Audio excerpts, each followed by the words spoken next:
Hi everyone, happy Monday.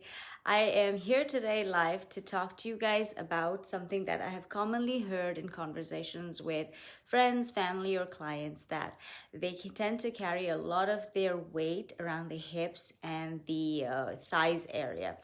So I wanted to talk to you about what that means and what you can do to help the stubborn fat melt away.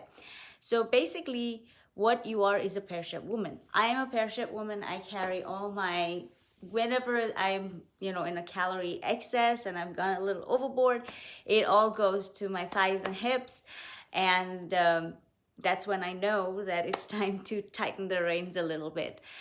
So a pear-shaped woman is someone that is susceptible. That's just the way her body chooses to store fat, right? Now, that is not to say that it has any health issues. The good thing about being a pear-shaped woman is that your fat in that area does not carry any health risks. If you are apple-shaped, then you're most likely carrying your weight around your waist, around your stomach area. That's apple shape, and usually that can indicate long-term health complications if you don't take care of it. Today I'm dedicating this live video to the pear-shaped women out there. Big hearts to you, because I'm one of you. So I'm going to talk to you guys about that. What happens is, like, the and I've noticed this, like, with a lot of us South Asian women, we tend to carry our weight in that area. Now please understand that, first of all, your body carries the weight there, and it is slower to lose the weight there. Why? Because it is designed to support the reproductive system, to support the reproductive function of your body. So your thighs and hips are meant to have fat there, okay? Now, if you're like me, you're like, I'm done with all that, I'd like the fat to go, what do I do? Then you know what I'm talking about, right? Unfortunately, the fat cells in that area are very lazy, to put it simply. They're very lazy, and it takes a lot to metabolize the fat cells there. There's not enough blood circulation that goes there to push the fat out of the cells so that it can start moving away. All right. So a typical pear-shaped woman, you will lose fat from the hips and thighs area last. And when you do gain weight, you will gain it there first. And it is rather annoying, because you will most likely have a fairly slim waist. Your thighs and your bottom half will always slightly be bigger than your shoulders. Okay, but the thing is, you will also, if you gain weight, then you gain weight everywhere else as well. You mostly gain weight in the bottom half, but it's not to say that just because you gain only in your bottom half, the body doesn't deposit fat in the upper half. So if you're like my height, which I'm 5'1", I am like susceptible to fat gain in my lower half and my arms, right? This is all played out by genetics, just what your body type is, what you got from your mama. It is the way it is, all right? I remember going to a posing coach for my posing lessons when I was competing, and she was teaching me how to pose right. And she noticed, she's like, "You are bigger in your hips than your waist." And she didn't mean it in a bad way. She said it because she had to tweak my posing accordingly so that I could show off the best parts of my physique, right? But I remember her saying that, and I was like, okay. There was also a time when I used to try on a dress and it would fit perfectly well over here, and then it just would not fit at the bottom.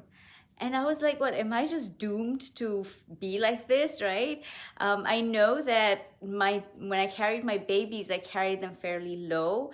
So your hip bone does expand a little bit. So now if you're pear-shaped, first of all, you are susceptible to being bigger at the bottom, and then your hip bones expand. So then you're like, great. So now I'm like really wide at the bottom. But it's okay. I mean, the nice thing is when you start toning up really well at the bottom, the booty begins to look good. I remember when I started doing more squats, when there were more squats added to my program, my gym buddy, I saw her at the gym and she's like, I cannot take my eyes off your butt, girl. Like in 1 month, it's like lifted. So we have some good advantages of being pear-shaped women, all right? So what can you do to help, metabolize the fat there? First of all, do not spot train. You cannot isolate just that area and say, I'm just going to do legs every day. Having said that, do not miss leg day. Why? Do not skip leg day, because your bottom half of your body also carries the biggest muscles. So your glutes, your hamstrings, your quads are huge muscles. It is important to get these muscles activated, because you get a massive calorie burn when you start working your leg muscles, okay? So do not skip leg day. Have leg day at least twice a week, where you're purely focusing on building your leg strength, building the muscles of your legs to get a massive calorie burn there.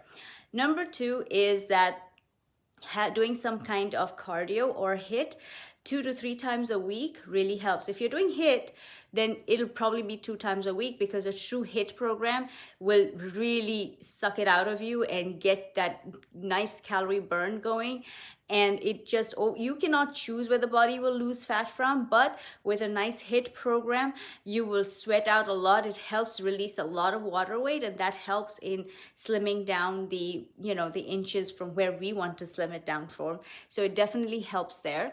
Also doing some kind, I personally do 3 to 4 times a week of cardio, but no more than 20 minutes, just because you want to preserve muscle mass. You want to save your muscle. You don't want to keep wasting it in doing unnecessary, prolonged amounts of cardio, okay? So a good cardio program, like 2 to 3 times a week, is great.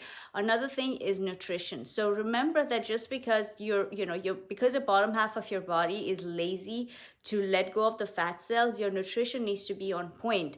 And this is where you have to pay attention to what works well for your body. I know that I am very sensitive to processed carbs. I can instantly tell when my body just sucks it and holds onto it. It won't let go. And where does it hold onto it? Yeah, hips don't lie, right? For me, that's the way.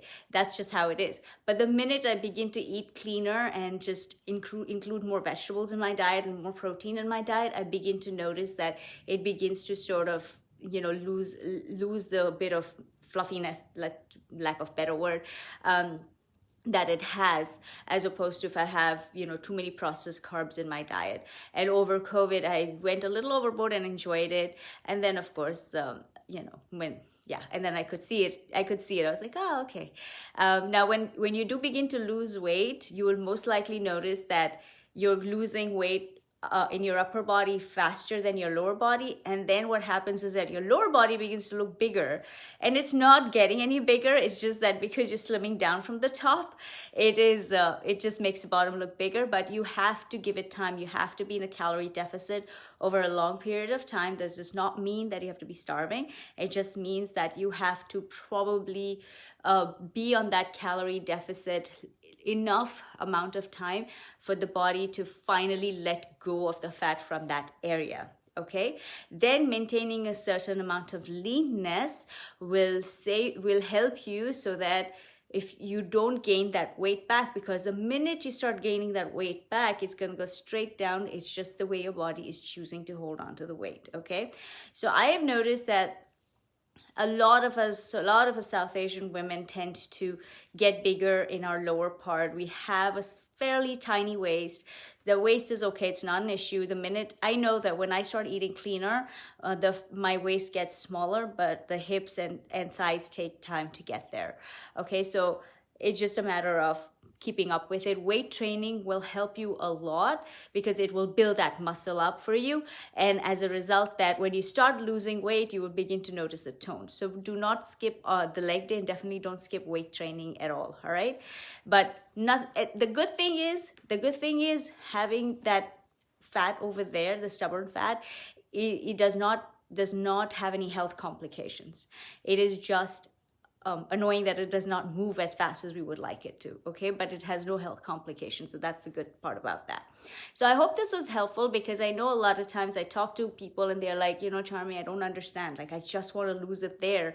Why am I not losing it there, And it's just my way of telling you that, listen, lady, I hear you. I'm with you. I'm every day talking to my thighs and hips, and it's like, do you guys want to maybe leave, like, do you want to like get smaller? And but yeah, it just takes time, and it's all right. It is just the way it is. But once it starts metabolizing, you will be able to tell, and you'll see the difference. I hope this was helpful. Let me know in the comments below if you were a pear-shaped woman and if you were able to relate to all of this. I would really appreciate it. And yeah, if you have any questions, feel free to put in the post, and